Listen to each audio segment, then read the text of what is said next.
భద్రం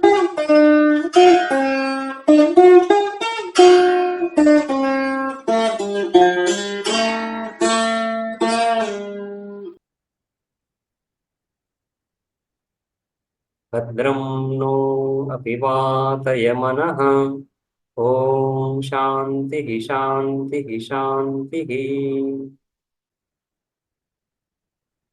9వ శ్లోకం వరకు చూస్తున్నాము.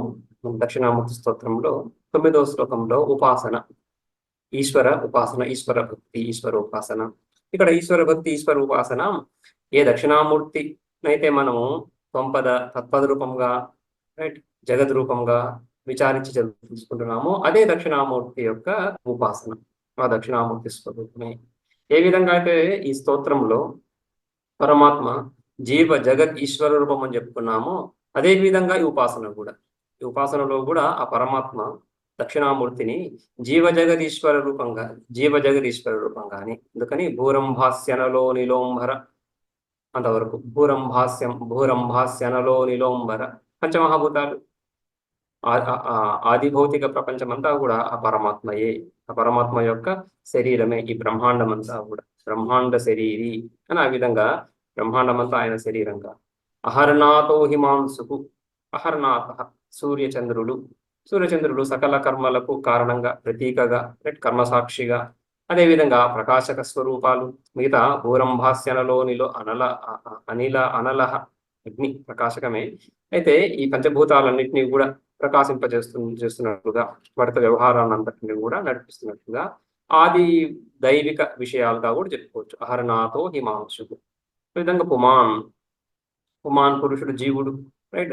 సో ఈ విధంగా ఆధ్యాత్మిక ఆదిభౌతిక ఆది దైవిక జగత్తంతా కూడా ఆ పరమాత్మ స్వరూపంగా భావించి ధ్యానించడం, ఆ విధంగా భావించడం, విచారించడం, ధ్యానించడం, ధ్యానం ఇక్కడ. సో ఆ విధంగా విచారణ ముందు వరకు చూస్తున్నాం, 8 శ్లోకాల్లో విచారము, ఇక్కడ ఈ విధంగా ఉపాసన, రైట్. సో ఇది చరాచరాత్మకమిదం సర్వం, ఇది చరాచరాత్మకం, ఈ చరాచరాత్మకం ఇదం ఇది ఆభాతి, ఇది మూర్త్యష్టకం, యస్య మూర్త్యష్టకం ఏవ ఆభాతి. ఏ పరమాత్మ స్వరూపం, ఏ పరమాత్మ యొక్క మూర్త్యష్టకం, 8 రూపాలుగా ఈ పంచభూతాలు, సూర్యచంద్రుడు, జీవుడు, ఈ 8 కూడా ఆ పరమాత్మ యొక్క స్వరూపమే. పరమాత్మ యొక్క 8 మూర్తులు, పరమాత్మ యొక్క 8 మూర్తులే, పరమాత్మ కంటే భిన్నంగా కాకుండా, వేరుగా కాకుండా అని ఆ విధంగా ఉపాసిస్తూ, అదే విధంగా విమృశతాం విచారిస్తూ, రైట్. యస్మాత్ పరస్మాత్ విభోహో అన్యత్ కించన న విద్యతే. ఈ విధంగా ఈ పరమాత్మ స్వరూపం కంటే కూడా అన్యత్, ఇతరమైనటువంటి తత్వము, ఇతరమైనటువంటి వస్తువు ఏది కూడా న విద్యతే, ఎవడైతే తెలుసుకోవటం లేదో విచారిస్తూ, ఈ విధంగా ఉపాసిస్తూ కూడా, రైట్. అటువంటి ఆ దక్షిణామూర్తి, యస్యైవ మూర్త్యష్టకం, యస్య ఏతద్ జగత్సర్వం మూర్త్యష్టకం భవతి తస్మై, అటువంటి దక్షిణామూర్తి. అదేవిధంగా యస్మాత్ పరస్మాత్ విభోహో అన్యత్ కించన నాస్తి తస్మై శ్రీ గురు మూర్తయే దక్షిణామూర్తయే నమైదం అని, ఆ విధంగా ఉపాసన ఈ ఈశ్వరారాధన, ఈశ్వర ప్రణిధానాద్వా అని యోగ సూత్రాల్లో కూడా ఒక సూత్రం కదా. సో ఈ అష్టాంగ మార్గాన్ని ఉపదేశించిన తర్వాత, ఏ అష్టాంగ మార్గం ద్వారా అయితే ఈ అసంప్రజ్ఞాత సమాధులు కలుగుతున్నాయో, ఇవన్నీ కూడా ఈశ్వరుని యందు సమర్పణ భావన ద్వారా, ఈశ్వర ప్రణిధానాద్వా వా వికల్పం, ఈ మార్గంలో కూడా, రైట్. పైన చెప్పినటువంటి యోగ స్థితులు, సిద్ధులు, ఆయా భూమికలు, రైట్, ఆయా భూమి, ఆయా సిద్ధులు, ఆయా ఫలాలు, ఇవన్నీ కూడా ఈశ్వర సమర్పణ ద్వారా కూడా కలుగుతున్నాయి. అక్కడ కూడా యోగ సూత్రాల్లో కూడా రైట్, ఈశ్వర ప్రణిధానాథ అని చెప్తున్నారు కదా. సో అదే విధంగా ఇక్కడ కూడా విచారం ద్వారా ఏ ఫలం అయితే కలుగుతా ఉందో అదే ఫలము ఈ విధంగా ఉపాసన ద్వారా, భక్తి ఆరాధన ద్వారా కూడా, సమర్పణ ద్వారా కూడా. సమర్పణలో జీవుడు ఆ పరిచ్ఛిన్నత, జీవుడు ఆ ఈశ్వరుడి కంటే వేరు అనేటువంటి భావనని విడిచి ఏ విధంగా విడుస్తున్నాడు, సర్వం ఈశ్వరమే, సర్వం ఈ జగత్తంతా ఈశ్వరమయం, ఈశావాస్యమిదగం సర్వం, ఈ విధంగా సర్వం ఈశ్వరమయం, ఇది సర్వాత్మభావం. ఆ విధంగా సర్వాత్మభావంగా చూస్తూ, సాక్షిభావంగా చూస్తూ జగత్తుని, అందులో ఈ పరిచ్ఛిన్నత భేదాన్ని త్యజిస్తున్నాడు, రైట్, ప్రయత్నపూర్వకంగా. విచారపూర్వకంగా ఒకటి, ప్రయత్నపూర్వకంగా ఈ విధంగా అభ్యాస బలం చేత కూడా ఈ విధంగా విడవడం జరుగుతూ ఇక్కడ కూడా మళ్ళీ ఐక్యం కలుగుతా ఉంది కదా, ఐక్యబోధ కలుగుతా ఉంది, ఈ విధంగా ఐక్య అనుభూతి కలుగుతా ఉంది అని ఈ రెండు విధాలుగా కూడా ఆ ఆ జీవన్ముక్తి, విదేహముక్తి ఈ రెండు కూడా ఆ విధంగా చెప్పుకొని ఇక 10వ శ్లోకంలో ఈ స్తుతి లేదా ఈ స్తోత్రానికి స్థుతి, స్తోత్రం యొక్క స్థుతి లేదా ఫలశ్రుతి, ఈ స్తోత్రము యొక్క ఫలం, స్తోత్రాధ్యయనం, స్తోత్ర పఠనం, స్తోత్రంలో చెప్పిన విషయాలను విచారించడం ద్వారా కలిగే ఫలం ఇక్కడ ఫలశ్రుతిగా చెప్పడం జరుగుతుంది. ఈ ఫలం మనం మొదటి నుంచి కూడా ఈ 3వ శ్లోకంలోనే జీవ బ్రహ్మ ఐక్యము చెప్తున్నాం కదా, ఐక్యాన్ని బోధించేటువంటి శ్లోకం అక్కడ. సో అదే విషయాన్ని ఇక్కడ ఈ స్తోత్రం యొక్క ఫలంగా వ్యాఖ్యానిస్తున్నారు 10వ శ్లోకంలో. శ్లోకం చూద్దాము. సర్వాత్మత్వమితి స్ఫుటీకృతమిదం యస్మాదముష్మిన్స్తవే తేనాస్య శ్రవణాత్ తదర్థమననాత్ ధ్యానాచ్చ సంకీర్తనాత్ సర్వాత్మత్వ మహావిభూతి సహితం స్యాదీశ్వరత్వం స్వతః సిద్ధేతత్ పునరష్టధా పరిణతం చైశ్వర్యమవ్యాహతం. ఆ విధంగా ఫలశ్రుతి. సర్వాత్మత్వం ఇది యస్మాత్ అముష్మిన్ స్థవే, యస్మాత్ కారణాత్ అముష్మిన్ స్థవే, ఈ స్థవరాజన్, ఈ స్తోత్రము, ఈ దక్షిణామూర్తి స్తోత్రంలో ఏ విధంగా అయితే సర్వాత్మత్వం ఇది ఇదం స్ఫుటీకృతం, ఆ ఈశ్వరుడు సర్వాత్మ స్వరూపుడు, ఆ జీవుడు ఈశ్వరుడి కంటే భిన్నం కాదు, అభిన్నము. రైట్, ఈ జగత్తు కూడా ఈశ్వరుడి కంటే భిన్నంగా, స్వతంత్రంగా, వేరుగా లేదు. దృశ్యంగా ఈ దృశ్యము, ద్రష్ట, సాక్షి, సాక్ష్యము అని చెప్తున్నప్పుడు సాక్షి చైతన్యము జగత్ విలక్షణమని చెప్తాం. జగత్ విలక్షణమనే విచారం కదా. జగత్తు జడము, సాక్షి చైతన్యము, చేతన స్వరూపము, అక్కడ విలక్షణత చెప్తున్నప్పుడు ఈ రెండు వేరు అని కాదు కదా. ఈ రెండు వేరు తత్వాలు అని కాకుండా ఒకటి స్వతంత్ర తత్వము, రెండవది పరతంత్రము అని చెప్తాం. ఈ సాక్షి చైతన్యము స్వతంత్ర స్వరూపము, సంపూర్ణ జగత్తుని ప్రకాశింపజేస్తున్నటువంటి. అయితే ఆ ప్రకాశ్యమాన జగత్ ఏదైతే ఉందో అది స్వతంత్రంగా స్వసత్తాతో లేదు, దానికి ఒక సత్తా అంటూ స్వతంత్రంగా లేదు. రైట్. సో ఆ విధంగా అది మాయా, అందుకని మాయాకార్యము, కనిపిస్తున్నది లేదా జ్ఞానానికి తెలుస్తున్నది, జ్ఞేయంగా తెలుస్తా ఉంది కానీ వస్తుత అక్కడ విషయంగా భిన్నంగా లేదు అని. సో ఆ విధంగా అభేదం. సో విలక్షణత చెప్తున్నప్పుడు కూడా ఈ అభేదము ఇక్కడ సత్తాభేదాన్ని తీసుకొచ్చి, సత్తా త్రైవిధ్యమని, సత్తా ద్వైవిధ్యమని, రైట్, లేదా సత్తైకత్వం, సత్తా ఏకత్వం అని, ఈ విధంగా విభిన్న ప్రకారాలుగా విభిన్న ప్రక్రియల ద్వారా ఈ స్వరూపాన్ని మనం తెలుసుకుంటూ ఉంటాం. సత్తా త్రైవిధ్యం అంటున్నప్పుడు పారమార్థిక సత్తా, వ్యావహారిక సత్తా, ప్రాతిభాసిక సత్తా అని సత్తాని 3 రకాలుగా విభజించి, 3 రకాలుగా విభజిస్తున్నప్పుడు 3 వేరు అంశాలని కాదు, ఒకటే సత్తా, ఒకటే సత్తా, పరమార్థత ఒకటే. అయితే వ్యవహార దశలో అంటే అజ్ఞాన దశలో భిన్నంగాను, రైట్, జ్ఞానాత్మకంగాను కనిపించడం ఏదైతే ఉందో ఆ వ్యవహారం అంతా ఏదైతే జరుగుతుందో అది వ్యావహారిక సత్తా అని. ఎందుకంటే అక్కడ వ్యవహారంలో కించిత్ సత్యత్వాన్ని ఆపాదిస్తూ వ్యవహారం జరుగుతాం, రైట్, దాన్ని వ్యావహారిక సత్తా అని చెప్పుకుంటున్నాం. ఇక ప్రాతిభాసికం అంటున్నప్పుడు ఆ వ్యవహారికంలోనే, ఆ వ్యావహారిక సత్తాలోనే ఇంకొక విభాగం, వ్యవహార కాలంలోనే ఏదైతే బాధించబడుతా ఉందో, బ్రహ్మజ్ఞానాన్ని అపేక్షించకుండా వ్యవహార కాలంలోనే ఆ వ్యావహారిక జ్ఞానంతోనే, అంటే వ్యావహారిక జ్ఞానం అంటేనే జ్ఞానానికి విశేషణం ఇస్తున్నాం కదా వ్యావహారికం అని. వ్యావహారిక జ్ఞానం అంటే వస్తుతః అజ్ఞానమే, రైట్. సో ఆ అజ్ఞాన దశలోనే ఏదైతే ఏ వస్తువులు అయితే బాధించబడుతున్నాయో, ఏ జ్ఞానాలు అయితే బాధించబడుతున్నాయో, వస్తువు సంబంధించిన జ్ఞానం రెండు కూడా, రైట్. రజ్జులో సర్పం కనిపించినప్పుడు ఆ సర్పము రజ్జు జ్ఞానం చేతనే బాధించబడుతా ఉంది, బ్రహ్మ జ్ఞానంతో కాదు, రజ్జు జ్ఞానంతోనే బాధించబడుతా ఉంది. రజ్జు జ్ఞానం వ్యావహారిక జ్ఞానం, అదేవిధంగా ఆ సర్ప బుద్ధి, సర్ప జ్ఞానం కూడా మిథ్య అని, సర్పం కూడా మిథ్య అని, రెండు కూడా బాధించబడుతున్నాయి వ్యావహారిక జ్ఞానం చే, వ్యవహార కాలంలోనే. అటువంటి విషయాన్ని ఆ విషయం కూడా ఆ సర్పాన్ని కూడా ఒకంత కాలం సత్యమని భావిస్తున్నాడు కదా జీవుడు. ఆ ప్రాణి ఆ రజ్జు సర్పాన్ని చూస్తున్న ఆ దశలో దాన్ని సత్యమని భావిస్తున్నాడు. అటువంటి ఆ సత్యత్వ బుద్ధి ఏదైతే ఉందో అది ప్రాతిభాసికమని, ప్రతిభాన కాలంలో మాత్రమే ఉన్నటువంటి, ప్రతిభానం అది కనిపిస్తున్న కాలంలో మాత్రమే ఉన్నటువంటి. అలా కాకుండా ఈ ఈ ఈ వ్యావహారిక విషయాలు ఏవైతే ఉన్నాయో, వ్యావహారిక జ్ఞానాలు ఏవైతే ఉన్నాయో, కేవలం వాటితో వ్యవహరిస్తున్న కాలంలోనే కాకుండా దానికి పూర్వపర కాలాల్లో కూడా ఉన్నట్లుగా భావిస్తాం. ఆఫీస్కి వెళ్తున్నప్పుడు ఇల్లు అక్కడ ఉందనే భావన. వ్యవహారం ఆఫీసులో జరుగుతున్నా కూడా ఇల్లు అక్కడ ఉందని భావనతో ఉంటాం. సో ఆ విధంగా అందుకని ఇది కేవల ప్రతిభాన కాలం కాకుండా కొద్దిగా అధికంగా ఉండడం చేత, కొద్దిగా ఎక్కువ కాలం సత్యత్వం దాంట్లో భాషించడం చేత దానికి ఒక వేరే స్థాయిని కల్పించి వ్యావహారిక సత్తా అంటున్నారు. రైట్, వ్యావహారిక సత్తా, ప్రాతిభాసిక సత్తా, పారమార్థిక సత్తా. లేదా ఈ వ్యావహారిక సత్తాను ప్రాతిభాసికంలో కలిపేస్తే రెండే సత్తా, అది ద్వైసత్తావాదం. పారమార్థికము, ప్రాతిభాసికం. ఒకటి యథార్థం పారమార్థికము, రెండవది కల్పితం అంతా ప్రాతిభాసికం. అలా ఆ విధంగా ప్రాతిభాసిక సత్తా ద్వైవిధ్యం. ఇక ఏక సత్తా అంటున్నప్పుడు పారమార్థిక సత్తా ఒకటి, రెండవ సత్తా అనేది అజాతివాదం కూడా, అజాతివాదం లాగా. రైట్. సో ఆ విధంగా ఏ విధంగా చూసినా కూడా చైతన్యం ఒకటే.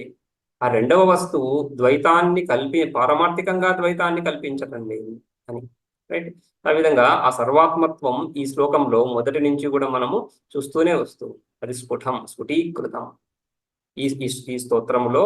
యస్మాత్ కారణాత్ సర్వాత్మత్వమే, జగత్ ఈశ్వర భేదం లేదు అనే విషయాన్ని స్పష్టంగా ఇక్కడ తెలియజేయడం జరుగుతా ఉంది. రైట్. సో యస్మాత్ అముష్ మీన్స్ తవే సర్వాత్మత్వం ఇది ఇదం స్ఫుటీకృతం తేన కారణేన, ఏ కారణం చేతైతే ఈ స్తోత్రంలో ఈ సర్వాత్మత్వం ఈశ్వర మాత్రం ఇదం జగత్ అంతా కేవలం ఈశ్వరమే, ఈశ్వర స్వరూపమే, ఈశావాస్యమే అని చెప్పడం చేత తేన అస్య శ్రవణాత్, అటువంటి స్థుతి కదా ఇది, అటువంటి స్తవం కాబట్టి అస్య స్తోత్రస్య శ్రవణాత్, అస్య స్తవం స్తోత్రం, ఈ స్తోత్రం యొక్క శ్రవణం చేత, అదే శ్రవణం అంటే వినడం అంటున్నప్పుడు శ్రవణం అంటే కేవలం వినడం అని కాకుండా శ్రవణానికి శ్రవణం యొక్క లక్షణము ప్రమాణగత సంశయ నివృత్తి అని చెప్పుకుంటున్నాం. ప్రమాణగత సంశయ నివృత్తి శ్రవణం యొక్క ఫలం. ప్రమాణం ఏంటి? శాస్త్రం ప్రమాణం.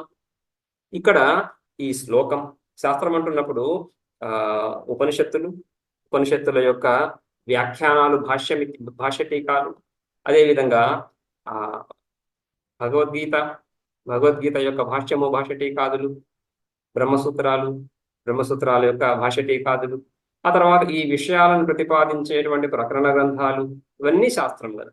ఇదంతా దీన్నంతటినీ శాస్త్రం అంటుంది. ఆ విధంగా దక్షిణామూర్తి స్తోత్రం కూడా అదే శాస్త్రం, అదే ప్రమాణం, అదే విషయాన్ని తెలియజేస్తా ఉంది. కాబట్టి ప్రమాణగత సంశయ నివృత్తి అది శ్రవణం అంటే ఈ స్తోత్రం, ఈ దక్షిణామూర్తి స్తోత్రం ఏం తెలియజేస్తా ఉంది, ఏం చెబుతా ఉంది, దీని తాత్పర్యం ఏంటి అని ఆ తాత్పర్యాన్ని తెలుసుకుంటూ వినడం. రైట్. ఆ తాత్పర్యాన్ని తెలుసుకోవడం, ఆ తాత్పర్య విషయంలో సంశయాలు ఏవీ లేకపోవడం. ఈ 10 శ్లోకాలు, రైట్, ఈ 10 శ్లోకాల యొక్క తాత్పర్యము, ఈ 10 శ్లోకాలు ఏం చెప్పదలుచుకుంటున్నాయి? జీవుడు, జగత్, ఈశ్వరుడు, ఈ మూడు విషయాలను చర్చిస్తున్నాయి. చర్చించిన తర్వాత వాటి యొక్క నిగమనం యొక్క కంక్లూజన్ ఏంటి, ఏ విధంగా ఈ సారాంశం, ఏ విధంగా ఈ సారాంశాన్ని ప్రతిపాదిస్తా ఉంది. వీటి సంబంధం, 3 వస్తువులు చెప్పినప్పుడు 3 వస్తువులలో సంబంధం ఉండాలి. దేనికదే విడివిడిగా ఆ విధంగా ప్రతిపాదించడం లేదు, దేనికదే విడివిడిగా ఉండే ప్రశ్నే లేదు. ఈ ద్వైత సిద్ధాంతాల్లో కూడా ఈ అనేక తత్వాలను ప్రతిపాదించినా కూడా దేనికదే విడివిడిగా వాళ్ళు ప్రతిపాదించలేరు కదా. నైయాయికులు సప్త పదార్థాలు, నైయాయికులు వైశేషికులు సప్త పదార్థాలు అని చెప్పినప్పుడు ద్రవ్య, గుణ, కర్మ, సామాన్య, విశేష, సమవాయ, అభావ అని 7 పదార్థాలు చెప్పినప్పుడు అన్ని 7 వేరు వేరే, కానీ వేరు స్వతంత్రంగా సంబంధం లేకుండా అలా ఉంటాయి. అదేది ద్రవ్యాన్ని ఆశ్రయించుకొని గుణం ఉంటుంది. క్రియలు కూడా ద్రవ్యాన్ని ఆశ్రయించుకొని ఉంటాయి. జాతి మళ్ళీ సామాన్యం ద్రవ్య గుణ కర్మలను ఆశ్రయించుకొని ఉంటుంది. ఆ విశేషం మళ్ళీ నిత్య ద్రవ్యాలను ఆశ్రయించి ఉంటుంది. సో అన్ని ఒకదానికొకటి సంబంధాన్ని కలిగే ఉండాలి. సంబంధం లేకుండా వస్తువులు ఎలా ప్రతిపాదిస్తాం? అదేవిధంగా ఇక్కడ ఈ స్తోత్ర రాజంలో కూడా మనము ఏదైతే జీవ జగత్ ఈశ్వరుడు గురించి చర్చిస్తున్నామో ఈ మూడు తత్వాలు అన్నప్పుడు వాటి యొక్క సంబంధం కూడా తెలపాల్సి ఉంటుంది. ఏం సంబంధం ఇక్కడ? సంబంధం అభేద సంబంధమే. ఈ జగత్ ఈశ్వరుడు యందు అధ్యస్థము కల్పితము. ఈ జగత్ ఈశ్వరుడు యందు అధ్యస్థము కల్పితము. ఆ కల్పిత వస్తువు అధిష్టానం కంటే భిన్నంగా ఎప్పుడూ ఉండదు. రైట్. సో ఈ సర్పం ఏదైతే రజ్జువు యందు అధ్యస్థమైందో అది ఏ కాలంలో కూడా సర్పము రజ్జువు కంటే వేరుగా లేనే లేదు. కాబట్టి అక్కడ రెండు వస్తువులు లేనే లేవు. సర్పం ఒకటి, రజ్జు ఒకటి, రెండు లేనే లేవు. ఉన్నది ఒకటే, ఉన్నది రజ్జువే. సర్పంగా కనిపించడం భ్రమ, అజ్ఞానం. సర్పంగా అది మిస్ఐడెంటిఫికేషన్, మిస్అండర్స్టాండింగే, mistake of error in cognition. Right. దాన్ని తెలుసుకోవడంలో చిన్న దోషమే గాని వాస్తవంగా అక్కడ సర్పము రజ్జువు రెండు వేరుగా లేవు కదా. అదే విధంగా జగత్తు కూడా పరమాత్మతో ఒకటే. పరమాత్మతో ఏకత్వాన్ని ఈ పరమాత్మతో జగత్తు పరమాత్మతో ఏకత్వాన్ని ఈ స్తోత్రం తెలియజేస్తుంది. ఈ రెండు భిన్న వస్తువులు కాదు. సాక్ష్య విభాగం ఏదైతే ఉందో ఆ సాక్ష్యము పరాధీనము, జడము, అప్రకాశకము అని తెలియజేయడానికి, కల్పితము అని తెలియజేయడానికి, అధ్యస్థము ఆరోపితం అని తెలియజేయడానికి. సర్వం ఖల్విదం బ్రహ్మ, ఇదం సర్వం బ్రహ్మ ఖలు, ఇదం సర్వం ఈ జగత్తంతా కూడా బ్రహ్మయే. పాద సమానాధికరణ చెప్పుకుంటాం అక్కడ. రైట్. ఆ విధంగా శ్రవణం. జగత్ పరమాత్మ కంటే వేరుగా లేదు. జీవుడు పరమాత్మ కంటే వేరుగా లేదు. జీవుడికి ఈశ్వరుడికి ఐక్యం చెప్తున్నప్పుడు ముఖ్య సమానాధికరణ్యం, పాద సమానాధికరణం రెండు రకాలుగా కూడా చెప్తారు. రైట్. సో జీవుడి యొక్క ముఖ్య అర్థం, లక్ష్యార్థం పరమాత్మ స్వరూపమే, శుద్ధ చైతన్యమే అని చెప్తున్నప్పుడు ముఖ్య సమానాధికరణమే. ముఖ్య సమానాధికరణం ఆభాసవాదాన్ని ఆశ్రయించి జీవుడిలో జీవత్వం ఆభాస మిథ్య అని ఆ ఉపాధులు సంపూర్ణంగా ప్రతిబింబవాదంలో జీవుడు ఈశ్వరుడు యొక్క ప్రతిబింబము, ఆ ప్రతిబింబము బింబం కంటే వేరుగానే కాదు అని చెప్తున్నాడు. ముఖ్య సమానాధికరణం చెప్పుకోవచ్చు. లేదా జీవుడు ఈ జీవత్వం ఏదైతే ఉందో చిదాభాసయే జీవుడు, చిదాభాస ప్రతిబింబము మిథ్యా అని చెప్తున్నప్పుడు బాధ సమానాధికరణం. జీవుడు అనే భావన బాధించబడి మిగిలినటువంటి మిగిలినటువంటి చైతన్యమే ఒకటి మాత్రమే మిగిలింది. రైట్. ఆ వాక్యం తత్వమసి వాక్యంలో త్వంపదం యొక్క అర్థం జీవుడు తిరోభూతమై ఏం మిగులుతా ఉంది? కేవల చైతన్యం. ఆ విధంగా బాధ సమానం. ఒక అంశాన్ని బాధించి ఒక విషయాన్ని బాధించి ఇంకొక విషయాన్ని మాత్రమే ప్రతిపాదించారు బాధ సమానాధికరణం. ఆ విధంగా జీవేశ్వర ఐక్యంలో ఆ విధంగా, జగత్ ఈశ్వర ఐక్యంలో బాధనే, జగత్తును బాధించడమే కదా. రైట్. సో ఆ విధంగా అది శ్రవణం. సో ప్రమాణగత సంశయ నివృత్తి. ఈ ప్రమాణం ఏ విషయాన్ని తెలియజేస్తుంది అనేటువంటి సంశయాలన్నీ తొలగిపోవడం. శాస్త్రం మనకు ఏం ఉపదేశం చేస్తా ఉంది? శాస్త్రం మనకు ఏమి తెలియజేయడానికి ఇంత ప్రయత్నం చేస్తా ఉంది? ఒకే విషయాన్ని అనేక స్తోత్రాల్లో, అనేక ప్రకరణాల్లో, అనేక ఉపనిషత్తులలో, అనేక ఈ గీతా ఇత్యాది స్మృతులలో, రైట్. సో ఇన్ని రకాలుగా ఈ శాస్త్రం మనకు తెలియజేస్తున్నటువంటి విషయం ఏంటి అని అది శ్రవణం యొక్క ఫలం. ఆ విధంగా అది శ్రవణం కేవలం వినడం కాకుండా అర్థాన్ని అవగతం చేసుకుంటూ వినడమే. ఆ తర్వాత తదర్థం ఆ శ్లోకం యొక్క స్తోత్రం యొక్క అర్థాన్ని మననం విచారించడం ద్వారా. మననానికి కూడా లక్షణం ఈ విధంగా చెప్తారు. ప్రమేయగత సంశయ నివృత్తి మననం యొక్క ఫలం. సో ప్రమేయం అంటే ఈ స్తోత్రాన్ని మనం ప్రమాణంగా చెప్పుకున్నాం, శాస్త్రం కదా ప్రమాణంగా చెప్పుకున్నాం. ఆ ప్రమాణం ద్వారా తెలియదగినటువంటి వస్తువు ఏదైతే ఉందో, ఆ ప్రమాణం చేత ప్రకాశిస్తున్నటువంటి వస్తువు ఏదైతే ఉందో దాన్ని ప్రమేయము అని చెప్పుకుంటుంది. ఏంటా వస్తువు? ఆత్మస్వరూపము. ఆత్మస్వరూపం ఏ విధంగా? జీవ జగత్ అభిన్న రూపంగా, రైట్. కేవల సచ్చిదానంద స్వరూపంగా, ఏకమేవాద్వితీయం, రైట్. ఆ అద్వితీయ స్వరూపము ఈ శ్రవణ ఈ శాస్త్రం యొక్క తాత్పర్యము. ఆ తాత్పర్యము ప్రమేయము. ఆ ప్రమేయ విషయంలో సంశయాలు ఏవైతే ఉన్నాయో ఆ సంశయాల నివృత్తి మననం ద్వారా, రైట్. ప్రమేయగత సంశయ నివృత్తి. సో ప్రమేయగత సంశయ నివృత్తి అంటున్నప్పుడు సామాన్యంగా తన యందు జీవుడు అనేటువంటి భావన, రైట్, జీవుడను నేను, పరిచ్ఛిన్నుడను, రైట్, పరిమితమైనటువంటి శక్తి సామర్థ్యాలు కలిగినటువంటి వాడను, పరిమితమైనటువంటి జ్ఞానము కలిగినటువంటి వాడను. జ్ఞానం ఉంది జీవుడిలో కూడా, ప్రకాశకత్వం ఉంది కదా. ఈ ఏ ఏ ఏ విషయాలనైతే వాడు తెలుసుకుంటున్నాడో ప్రకాశకత్వం తనే ప్రకాశింపజేస్తున్నాడు ఆయా విషయాలను. శబ్దస్పర్శ రూపరసగంధ ఇత్యాది విషయాలను ఏదైతే తెలుసుకుంటున్నాడో ఎవరు చైతన్య స్వరూపంగా తానే తెలుసుకుంటున్నాడు. కానీ ఆ తెలుసుకోవడం ఏదైతే ఉందో పరిచ్ఛిన్నంగా కొన్ని విషయాలను మాత్రమే తెలుసుకుంటున్నాను, చాలా విషయాలు నాకు తెలియని ఉన్నాయి అని ఆ విధంగా జ్ఞానంలో ఒక పరిచ్ఛిన్నత. అదే విధంగా వాడి సామర్థ్యం ఉంది, క్రియాశక్తి కూడా ఉంది జీవుడిలో, కొంత పనులు చేయగలుగుతున్నాడు కానీ కొంత సామర్థ్యమే ఉంది. సో క్రియాశక్తిలో కూడా ఒక పరిచ్ఛిన్నత, జ్ఞానశక్తిలో పరిచ్ఛిన్నత. ఆ విధంగా ఈ జ్ఞానక్రియలు పరిచ్ఛిన్నంగా ఏవైతే ఉన్నాయో అటువంటి పరిచ్ఛిన్నుడను నేను. ఈ జ్ఞానక్రియాశక్తులలో ఇచ్ఛాశక్తి కూడా, ఈ శక్తులలో పరిచ్ఛిన్నత లేనటువంటి వాడు పరమేశ్వరుడు కదా. సో ఆ విధంగా ఆ పరమేశ్వరుడు పరమాత్మ, ఈ జగత్కర్తకు ఈ జీవుడిలో జగత్తులో చిన్న భాగమైనటువంటి ఈ జీవుడికి ఐక్యం ఎలా? నాకు జీవుడు అంటే నేను, సో నాకు ఈ ఈశ్వరుడితో ఐక్యం ఎలా అని ప్రమేయగల సంశయం. ప్రమేయం ఏంటి? జీవ బ్రహ్మ ఏకత్వం, జీవుడు బ్రహ్మ ఒకటే అని చెప్పడం, ఈ జ్ఞానం ఇదే ప్రమేయం. జీవ బ్రహ్మ ప్రమేయంగా చెప్పుకున్నా కూడా ప్రత్యేక భిన్న బ్రహ్మ అని చాలా చోట్ల ప్రమేయం అని చెప్తున్నప్పుడు బ్రహ్మయే ప్రమేయం, ఆత్మయే ప్రమేయం అని చెప్పుకున్నా కూడా ఆ బ్రహ్మ అభిన్న ఆత్మ, బ్రహ్మ అభిన్న ప్రత్యేగాత్మ, ప్రత్యేక భిన్న బ్రహ్మ అనే అర్థం కదా. సో ఆ విధంగా ఐక్యమే ప్రమేయం. ఐక్యం, జీవ బ్రహ్మ ఐక్యం ప్రమేయం. ఈ ఐక్యం ఎలా కుదురుతుంది? అనుభవ విరుద్ధంగా ఉంది, నాకు అలా అనిపించడం లేదు. శృతి తాత్పర్యం తెలిసింది, శృతి ఈ విధంగా ఐక్యాన్ని చెప్పదలుచుకుంటా ఉంది, కానీ ఈ ఐక్యము అనుభవంలోకి రావటం లేదే, పరిచ్ఛిన్నంగా అనిపిస్తుంది కదా అని ఆ విధంగా భావన ఏదైతే ఉందో, ఈ రెండింటిలో ఉన్న వ్యత్యాసాన్ని అధిగమించడం మననం యొక్క ఫలం. ఈ రెండింటిలో వ్యత్యాసం అంటే శృతి తాత్పర్యం ఒకవైపు, నా అభిప్రాయం ఒకవైపు, ఈ రెండింటిలో వ్యత్యాసం ఉంది. ఈ వ్యత్యాసాన్ని అధిగమించి ఈ వ్యత్యాసము నా విచార దోషం చేత ఏదైతే నేను భావిస్తున్నానో ఆ భావనలో విచారం లేకపోవడం చేత ఇది భ్రాంతి అని, ఆ భ్రాంతి నిమిత్తాలను చక్కగా గుర్తించి దాన్ని అధిగమించి ఆ ప్రమేయ స్వరూపంతో ఏకత్వాన్ని గుర్తించడం, యుక్తితః గుర్తించడం. అందుకని ఇక్కడ మననము యుక్తి ప్రధానంగా కూడా. సంశయాలు ఉంటున్నాయి కదా, మననము సంశయ నివృత్తికి కారణం.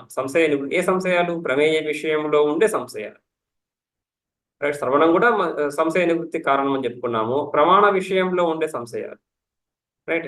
ఈ శాస్త్రం ద్వైతం చెప్తుందా, అద్వైతం చెప్తా ఉందా, రైట్. జగత్ కారణంగా ఏమని ప్రతిపాదిస్తా ఉంది, నా దుఃఖానికి కారణం ఏమని తెలియజేస్తా ఉంది, దుఃఖోపాయంని ఏ విధంగా పరిచయం చేస్తా ఉంది, దుఃఖోపాయం అంటే దుఃఖ నివృత్తికి ఉపాయం, రైట్. ఇవన్నీ కూడా శాస్త్రంలో ప్రమాణంలో ఉండే సంశయాలు. ఆ సంశయ నివృత్తి శ్రవణం ద్వారా, ప్రమేయంలో ఉండే సంశయాలు ఏవైతే ఉన్నాయో వాటి నివృత్తి మననం ద్వారా. అదేవిధంగా శ్రవణాత్ తదర్థ మననాత్ ధ్యానాచ్చ ధ్యానం అంటున్నప్పుడు ధ్యానం అంటే నిధిధ్యాసనం. శ్రవణ మననాలు వచ్చాయి కదా, సో శ్రవణ మనన నిధిధ్యాసనము. నిధిధ్యాసన లక్షణాన్ని కూడా విపరీత భావన నివృత్తి, అదే ఫలం. విపరీత భావన నివృత్తియే ఫలంగా కలిగినటువంటిది నిధిధ్యాసనం. విపరీత భావన అంటే భ్రాంతి అని అర్థం. విపరీత భావన అంటే వస్తువు ఉన్నదానికంటే విపరీతంగా వేరుగా తెలియడం. ఏ వస్తువు ఉంది ఇక్కడ? బ్రహ్మస్వరూపమే ఉన్నది, ఒకే వస్తువు, సచ్చిదానంద స్వరూపం. ఆ సచ్చిదానంద స్వరూపము నానాత్మకం కాదు, కేవల స్వరూపము, ఏకాత్మకము, అసంగ స్వరూపము, రైట్. ఆ విధంగా మనం శృతి ద్వారా తెలుసుకుంటున్నాం, శాస్త్రం ద్వారా, ఇక్కడ స్తోత్రం ద్వారా. శాస్త్రం అంటే ఇక్కడ స్తోత్రం, ప్రమాణం ద్వారా తెలుసుకున్నాం. ఆ తర్వాత విచారించి ఈ విషయం ఏదైతే ఉందో అందులో ఒక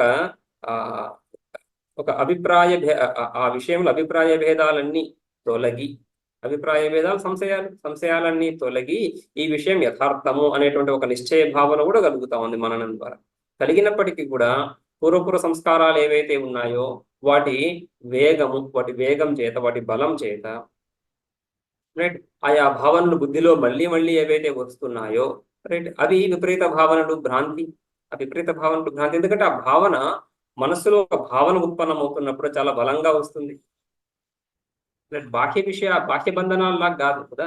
ఈ కర్మ బంధనము బాహ్య బంధనాల కన్నా చాలా బలంగా ఉంది, లోపల నుంచే బంధనం అది, రైట్. ఆ భావనలు బాహ్య వస్తువుల గురించినటువంటి పూర్వ సంస్కార జనిత భావనలు ఏవైతే వస్తున్నాయో అవి మళ్ళీ ఆ జీవుణ్ణి, ఆ ముముక్షువుని, రైట్, ఆ మోక్షాన్ని మాత్రమే కోరుకుంటున్నటువంటి ఆ ముముక్షువుని సైతం సంసారంలోకి లాగుతున్నాయి. ఆ భేద బుద్ధి తీసుకొస్తున్నాయి. సో అది భ్రాంతి కదా. సో అటువంటి విపరీత భావనలు ఏవైతే ఉన్నాయో వాటిని పరిష్కరించడానికి, వాటిని సమాధానపరచడానికి ప్రక్రియ నిధిధ్యాసనం. సో ఆ నిధిధ్యాసనం ఏమవుతుంది? ఈ శ్రవణ మనన బలం చేత శ్రవణ మననాల యొక్క ఆవృత్తినే నిధిధ్యాసనగా చెప్పే లక్షణం కూడా ఉంది. శ్రవణ మననాల యొక్క ఆవృత్తియే నిధిధ్యాసనం అని కూడా చెప్తారు కదా.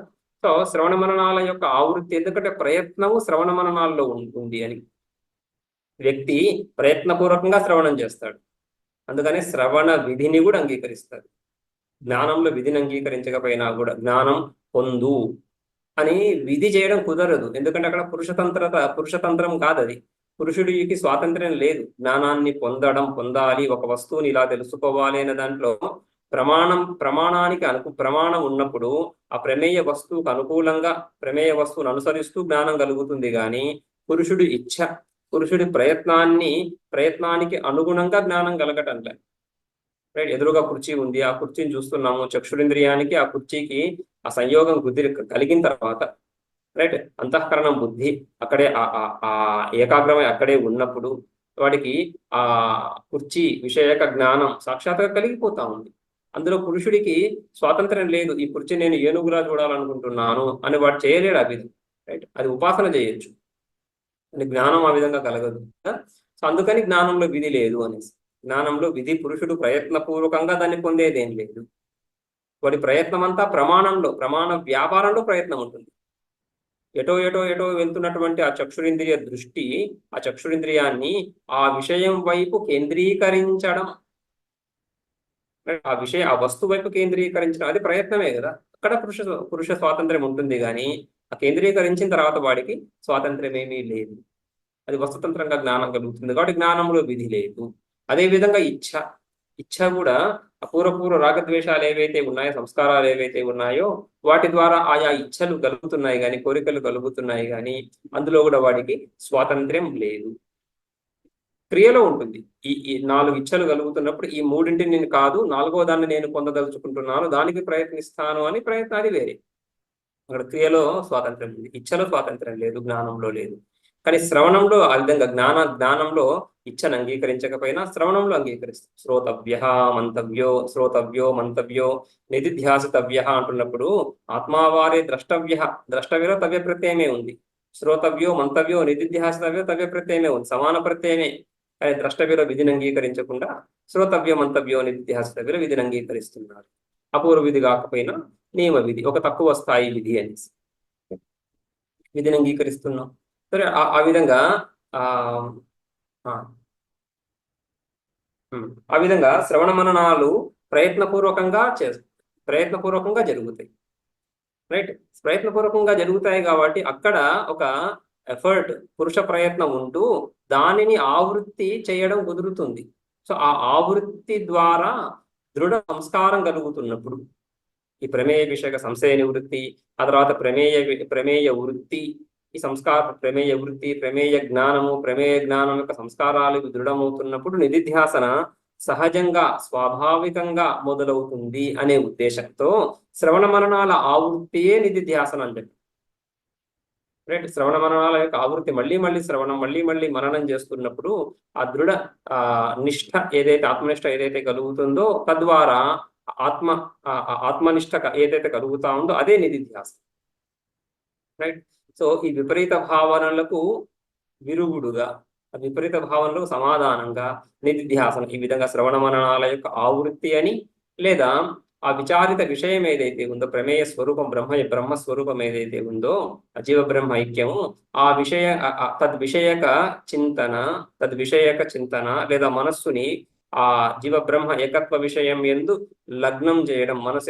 మనస్సులో ఎప్పుడైతే బాహ్య విషయక వృత్తులు కలుగుతున్నాయో అప్పుడు ప్రయత్నపూర్వకంగా దాన్ని మళ్ళీ ఈ ఆత్మ విచారం యందు పెట్టడం, ఆత్మస్వరూపంలో దాన్ని లీనం చేయడం దాన్ని నిధిధ్యాసన, ఆత్మానుసంధానం.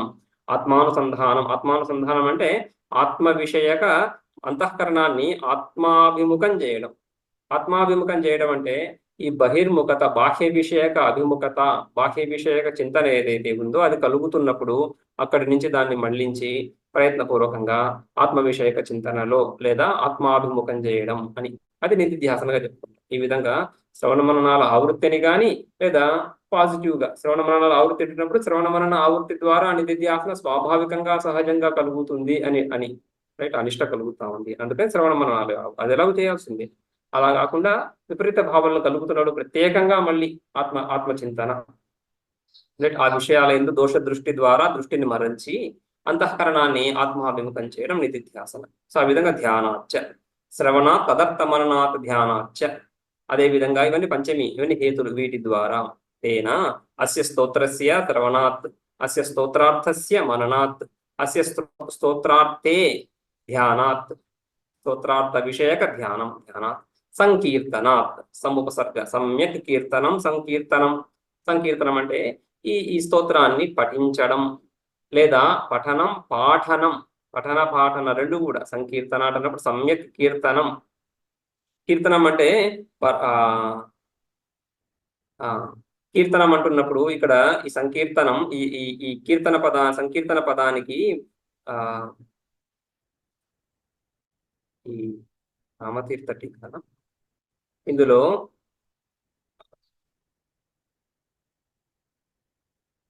పరేభ్య కథనాత్, సమ్యక్ పరేభ్య కథనాత్. పరేభ్య కథనాత్ అంటున్నప్పుడు పాఠనం అంటుంది కదా. దీన్ని పఠించడం అంటే జపించడం, జపం లాగా. అదేవిధంగా దీన్ని నేర్పించడం లేదా దీని అర్థాన్ని తెలియజేయడం, ఇది కూడా సంకీర్తన అర్థంలో. కీర్తన సమ్యక్ అని ఉంది, సమ్యక్ అన్నట్టు పరేభ్య కథనం, కీర్తనం అంటే కథనం అని కూడా రైట్. సో ఆ విధంగా సంకీర్తన, దీన్ని నిరంతర పఠన పాఠనలు దీన్ని ఎందుకు చేయడం ద్వారా కూడా. సో ఆ విధంగా 4 శ్రవణ తదర్థమన ధ్యానాచ సంకీర్తన రైట్. సో ఈ స్తోత్రములో ఈ సర్వాత్మత్వమే బోధించబడి ఉంది. అటువంటి ఈ స్తోత్రాన్ని ఈ విధంగా శ్రవణ మనన నిధిధ్యాసనలు సంకీర్తనలు వీటి ద్వారా ఫలం కలుగుతా ఉంది. సర్వాత్మత్వ మహావిభూతి సహితం స్యాదీశ్వరత్వం స్వతః. సర్వాత్మత్వ మహావిభూతి సహితం ఈశ్వరత్వం స్వతః స్యాత్. ఇది స్వతః అంటే స్వాభావికంగా సహజంగా మనం ఏ విధంగా అయితే జ్ఞానాదేవత కైవల్యం అంటున్నామో, జ్ఞానాదేవత కైవల్యం అంటున్నప్పుడు జ్ఞానం చేత కైవల్య మోక్షం కలుగుతా ఉంది రైట్. సో ఆ మోక్షం జ్ఞానం ద్వారా కలుగుతున్నప్పుడు జ్ఞానం సిద్ధించిన తర్వాత మోక్షానికై ఇంకొక ప్రయత్నం అంటూ చేయవలసింది ఏమీ లేదు చెప్పడానికి సాక్షాత్ అంటున్నాం రైట్. సాక్షాత్ జ్ఞానం ద్వారానే మోక్షం. ఆ విధంగా ఇక్కడ కూడా శ్రవణ మనన నిధిధ్యాసన సంకీర్తనల ద్వారా ఆ సర్వాత్మత్వం ఏదైతే స్పష్టంగా స్తోత్రంలో చెప్పబడి ఉందో, శ్రవణ మనన నిధిధ్యాసనం ద్వారా ఏం కలగాలి? అదే సర్వాత్మత్వమే స్పష్టంగా కలగాలి కదా. ఆ సర్వాత్మత్వ భావన, సర్వాత్మత్వ సిద్ధి స్పష్టంగా కలిగినప్పుడు దానితో పాటుగా స్వతహ సహజంగా ఇతర ప్రయత్నాలు ఏవీ లేకుండానే సర్వాత్మత్వ మహావిభూతి. ఈ మహావిభూతి సామాన్య విభూతి కాదు. సామాన్య విభూతులు తర్వాత 4వ పాదం చెప్తున్నారు. సామాన్య ఐశ్వర్యాలు యోగ సూత్రాల్లో కూడా 3వ అధ్యాయాన్ని విభూతి పాదము అని, విభూతి పాదం అనేక విభూతుల గురించి అక్కడ చర్చించారు కాబట్టి విభూతి పాదం. విభూతి ఒక ఐశ్వర్యము, ఒక విశేష శక్తి, సామాన్య ప్రజలలో లేనటువంటి ఒక విశేష శక్తి రైట్. సో విశేష శక్తులు మనకు లోకంలో కూడా చాలా కనిపిస్తూ ఉంటుంది. ఫిజికల్గా భౌతికంగా కావచ్చు రైట్, బౌద్ధికంగా కావచ్చు, బుద్ధిపరంగా కావచ్చు రైట్, ఇంద్రియ పరంగా కావచ్చు, ఒక విశేష సామర్థ్యం తెలుస్తూ ఉంటుంది కదా. సో ఆ విధంగా ఇక్కడ ఈ స్తోత్ర పఠన పాఠనాదుల ద్వారా ఒక విశేష సామర్థ్యం. ఏంటి ఆ విశేష సామర్థ్యం? సర్వాత్మత్వం, అటువంటి మహావిభూతి. ఆ విభూతిని విశేష సామర్థ్యం అంటున్నాము. అందులో మహత్పదం అంటే నిరతిశయమైనటువంటి విభూతి. ఇక మిగిలిన విభూతులతో, మిగిలిన ఐశ్వర్యాలతో, మిగిలిన ఫలాలతో పోలిక లేనటువంటి విభూతి. ఏంటది? సర్వాత్మత్వం. సర్వం మమ ఆత్మ, సర్వం మమ ఆత్మ ఇది భావం. సర్వాత్మత్వం. త్వం ప్రత్యయం అనేది తస్య భావస్తలౌ అని, తస్య భావాన్ని తెలియజేయడానికి త్వాపదం వస్తుంది. మనుష్యత్వం, పశుత్వం రైట్, క్రూరత్వం, రైట్. ఈ విధంగా ఎక్కడైనా త్వా ప్రత్యయము ఆ భావాన్ని తెలియజేస్తుంది కదా. అదే విధంగా ఇక్కడ సర్వాత్మకి త్వా చేస్తే సర్వాత్మత్వం అంటే సర్వాత్మ భావం. సర్వం ఆత్మ, సర్వం మమ ఆత్మ, లేదా సర్వం అహమేవ. తైత్తిరీయంలో కూడా మనం చూస్తాము, అహమన్నం అహమన్నం అహమన్నం, అహమన్నాదో అహమన్నాదో అహమన్నాద. అన్నం నేనే అంటే ఈ భోగ్య జగత్. అన్నం అంటున్నప్పుడు ఆధ్యాత్మిక ఆదిదైవిక ఆది భౌతికాలంతా కూడా భోగ్యం, భోగ్య జగత్. తర్వాత అహం నేనే. అదే విధంగా అన్నాద అహం అన్నాద, అన్నాద అంటే భోక్త ఆధ్యాత్మికం, రైట్. ఈ విధంగా ఇదంతా ఈ జగత్ అంతా కూడా భోక్త భోగ్య రూపంగా విభజించబడ్డటువంటి జగత్ అంతా కూడా నేనే అని భావన, సర్వాత్మత్వం. ఆ సర్వాత్మత్వం అదే సర్వాత్మత్వమే మహావిభూతి. ఎందుకంటే మిగిలిన విభూతులన్నీ కూడా ఈ బ్రహ్మాండంలో భాగాలే. ఎటువంటి ఐశ్వర్యం, రైట్. ఈ యోగ సూత్రాల్లో కూడా ఎన్నో విభూతులు చెప్తున్నప్పుడు అన్ని విభూతులు కూడా ఈ జగత్తులో ఉండే వివిధ విషయాలకు సంబంధించినటువంటి కించిత్ సామర్థ్యం, రైట్. అత్యంత సూక్ష్మ వస్తువుల్లో ప్రవేశించడము, చాలా సూక్ష్మమైపోవడము, అత్యంత స్థూలంగా ఉండడము, లేదా మహాభారం, ఇవన్నీ అనిమాది చూస్తాం ఇప్పుడు, రైట్.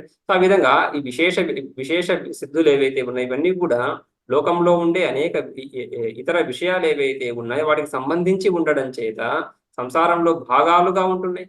సంసారంలోనే భాగాలు కదా ఈ అష్టసిద్ధులు. ఇవన్నీ కూడా అష్టసిద్ధులు, నవనిధులు, ఇవన్నీ అష్టసిద్ధి నవనిధి ఇవన్నీ కూడా సంసారంలో భాగాలు. ఇవి సంసారంలోనే భాగం. అటువంటి సంపూర్ణ సంసారం యందు అహం నేనే అనేటువంటి భావన, ఇదంతా కూడా నా మీద నేనే అంటున్నప్పుడు అక్కడ మళ్ళీ ఈ సంపూర్ణ జగత్తు నేనే అంటున్నప్పుడు ఈ ఈ ఈ ఘటం నేను, ఈ పటం నేను, రైట్, ఈ ఏనుగు నేను, ఈ విధంగా నానాత్మకంగా కాదు, రైట్. నానాత్మకంగా కాదు. ఈ జగత్తంతటికి సారభూతంగా నేనున్నా. రసో వై సహా, రస అంటే సార, రస అనే పదాన్ని తిప్పేస్తే సార అని తెలుస్తుంది కదా. రస అసా దీర్ఘము సారము, రసో వై సహా అంటే ఈ జగత్తు యొక్క సారము, అధిష్టానము, రైట్. సో ఈ విధంగా ఈ సర్వాత్మ అంటే సర్వ ప్రపంచం యొక్క సారభూతమైనటువంటి తత్వాన్ని, ఆ భావన. సో ఈ జగత్తులో ఏ చిన్న చిన్న అంశాలు ఏవైతే ఉన్నాయో ఆ అంశాల కంటే వేరైనటువంటి ఇతర అంశాల యొక్క సారభూతాన్ని నేను అనడము మహావిభూతి అవుతుంది. అంతకంటే అతిశయమైన విభూతి ఈ జగత్తులో ఏది ఉండదు, రైట్. సో అందుకని సర్వాత్మత్వ మహావిభూతి, ఆ మహావిభూతితో పాటుగా ఈశ్వరత్వం అంటున్నప్పుడు సర్వాత్మ స్వరూపాన్ని అయ్యి ఆ నానాత్మక జగత్ ఏదైతే ఉందో ఆ జగత్తు యొక్క పాలకుడను, ఈశ్వరుడను, స్వతంత్రుడను. ఈశ్వర ఐశ్వర్యే, ఈశ పాలనే యాక్చువల్ కదా. ఈశ పాలనే అంటే వీటన్నిటిని పరిపాలిస్తున్నటువంటి వాడును, అంటే వీటికంటే స్వతంత్రుడను. అవి ఈ సంపూర్ణ జగత్తు పరాధీనం అంటున్నప్పుడు ఇంకొక తత్వం మీద ఆధారపడి ఉంది. ఏ తత్వం మీద ఆధారపడి ఉంది? నా మీద. ఈ చైతన్యం అనేటువంటి తత్వం మీద, ఆ చైతన్య స్వరూపులను నేను అనేటువంటి ఆ ఈశ్వరత్వం, వాటి యొక్క నియమనం, రైట్. అవన్నీ కూడా చైతన్యాన్ని దాటి వెళ్ళే సామర్థ్యం వాటిలో లేదు. అవన్నీ నియమించబడుతున్నాయి ఈశ్వరుడి ద్వారా. అటువంటి ఈశ్వరత్వంతో సహా సర్వాత్మత్వ మహావిభూతి స్యాత్. సంకీర్తనాత్ స్యాత్, శ్రవణాత్, తదర్థమననాత్, ధ్యానాచ్చ మహావిభూతి సహితం ఈశ్వరత్వం స్యాత్. అది ఫలం, రైట్. ఇది ముఖ్య ఫలంగా, ప్రధాన ఫలంగా. ఇందులో కూడా సర్వాత్మత్వ మహావిభూతి అది ప్రధాన ఫలం. ఈశ్వరత్వం కూడా అందులో భాగంగా. ఈశ్వరత్వం అంటున్నప్పుడు ద్వైత సంబంధం కొంత తెలుస్తా ఉంది. ఆ విధంగా చూడాల్సిన అవసరం, ద్వైత సంబంధంగా చూడకపోయినా ఈశ్వరత్వం అంటున్నప్పుడు ఈశ్వరుడు స్వతంత్రుడు, జగత్ పరతంత్రం అని ఆ విధంగా తీసుకోవచ్చు. ఇక అవాంతర ఫలాలు లేదా గౌణ ఫలం చెప్తున్నారు. పునః అష్టధా పరిణతం అవ్యాహతం ఐశ్వర్యం చ సిద్ధేత్, రైట్. తత్పరిణతం, అష్టధా పరిణితం, 8 రకాలుగా పరిణితం పరిణామాన్ని పొందినటువంటి 8 విధాలైనటువంటి ఐశ్వర్యం కూడా ఈశ్వరత్వమే, ఆ ఈశ్వరత్వమే ఇక్కడ మళ్ళీ, లేదా ఆ చైతన్య స్వరూపమే, ఆ సామర్థ్యమే, ఆత్మస్వరూపమే అష్టదా పరిణితం 8 రకాలుగా చెప్పబడతా ఉంది. అవ్యాహతం ఐశ్వర్యం, అవ్యాహతం అప్రతిహతం, ఆ ఐశ్వర్యాలకు తిరుగులేనటువంటి ఐశ్వర్యాలు ఏవైతే ఉన్నాయో 8, ఆ 8 కూడా ఆ ఈశ్వరత్వమే ఈ విధంగా 8 ఐశ్వర్యాలుగా పరిణామాన్ని పొంది పొంది పొంది పొంది ఏదైతే జగత్తులో ఉందో ఆ 8 అష్టసిద్ధులు కూడా సిద్ధేత్ లభిస్తున్నాయి శ్రవణ మనన నిధిధ్యాసనాలు, సంకీర్తన ఇత్యాదుల ద్వారా. రైట్. ఈ ఫలశ్రుతి ఇది శాస్త్ర శైలి. శాస్త్రంలో ఎక్కడ కూడా కర్మలు చెప్తున్నప్పుడు జ్యోతిష్టోమైన యజేత అని కాకుండా జ్యోతిష్టోమైన స్వర్గకామో యజేత. స్వర్గకామ అనేది ఫలం కదా, స్వర్గం అనేది ఫలం. స్వర్గం అనేటువంటి ఫలానికి జ్యోతిష్టోమం సాధన అని సర్వత్ర కర్మలు కానీ ఉపాసనలు కానీ ఉపనిషత్తుల్లో సైతం ఉపాసనలు చెప్తున్నప్పుడు కూడా అక్కడ మనం ఈ ఫలం చెప్పడం చూస్తాం. ఫలం ద్వారా ఆ ఫలాన్ని విని ఆ ఫలం ద్వారా, ఆ ఫలం అంటే అర్థవాదమే స్థుతి. సో ఆ స్థుతి, ఆ ఫలము దాన్ని తెలుసుకొని దాని ద్వారా ఆకర్షితుడై జీవుడు ఆ సాధనను అనుష్ఠానం చేయడంలో ప్రవృత్తుడవుతాడు అని ఉద్దేశ్యం. రైట్. ఆ ఉద్దేశంతో వాడు ప్రవృత్తులు అయిన తర్వాత ఈ దక్షిణామూర్తి స్తోత్రాన్ని అధ్యయనం చేస్తున్నప్పుడు వాడు ఏ ఉద్దేశంతో అయితే ఆరంభించాడో ఆ ఉద్దేశాన్ని సైతం అధిగమించి ఆ ముఖ్య ఫలం సర్వాత్మత్వాన్ని పొందుతున్నాడు. ఆ సర్వాత్మత్వంలో ఇతర ఫలాలన్నీ కూడా అన్నీ కూడా అందులో విలీనమై ఉన్నాయి, అందులో చిన్న అంశ అయి ఉన్నాయి. కాబట్టి వాడు ఏ ఉద్దేశంతో ఆరంభించాడో అది ఎలాగూ లభిస్తుంది. దాంతో పాటుగా ఈ సర్వాత్మత్వం అనేటువంటిది లభిస్తా ఉంది. అందుకని ఈ సిద్ధేత్ తత్పునరష్టధ పరిణితం ఐశ్వర్యం అవ్యాహత ఐశ్వర్యం కూడా అనే విధంగా 2 రకాల ఫలం. ఇది ఫలశ్రుతి శ్లోకం. ఫలశ్రుతి అనేది మనం సహజ ఇది శాస్త్ర శైలి అని చెప్పుకున్నాం కదా, అదే విధంగా శాస్త్రంలో భాగం ఈ స్తోత్రం కూడా, కాబట్టి ఈ స్తోత్రంలో కూడా ఈ విధంగా ఫలశ్రుతి. రైట్. ఈ ఫలశ్రుతి గురించి కొంత ఈ మనసోల్లాసంలో చూస్తే పరిచ్ఛిన్న మహంభావం పరిత్యజ్యానుషంగికం పూర్ణాహం భావలాభోస్య స్తోత్రస్య ఫలముచ్యతే. అస్య స్తోత్రస్య ఫలం, ఈ స్తోత్రానికి ఫలం ఏంటి? పరిచ్ఛిన్నం అహంభావం ఆనుషంగికం పరిచ్ఛిన్నం అహంభావం. స్వాభావికంగా సహజంగా ఉండేటువంటి పరిచ్ఛిన్నోహం అనేటువంటి భావనను విడిచి పూర్ణోహం పూర్ణస్వరూపుడను పూర్ణం ఏవ అహం అనేటువంటి భావనను పొందడం, అది సర్వాత్మ భావం. పూర్ణోహం అంటే పరిపూర్ణోహం, కృతకృత్యోహం పరిపూర్ణత, కృతకృత్యత, అనంతత, ఇవన్నీ కూడా పర్యాయవాచకాలు. సత్యం, జ్ఞానం, అనంతం అంటున్నప్పుడు అపరిచ్ఛిన్నం అని కదా. అపరిచ్ఛిన్నం అంటే పరిపూర్ణ స్వరూపుడను, అపరిపూర్ణత లేనటువంటి వాడను అని. రైట్. అందుకని పరిచ్ఛిన్నం అంటేనే అపరిపూర్ణత. ఆ అపరిపూర్ణతను విడిచి కించిజ్ఞ ఇత్యాది అపరిపూర్ణతను విడిచి ఈ పరిపూర్ణత్వాన్ని పొందడం ఈ స్తోత్రం యొక్క ఫలం. శాస్త్రం యొక్క ఫలం కూడా అదే కదా. రైట్. సో అదే విధంగా స్తోత్రస్య ఫలం ఉచ్యతే.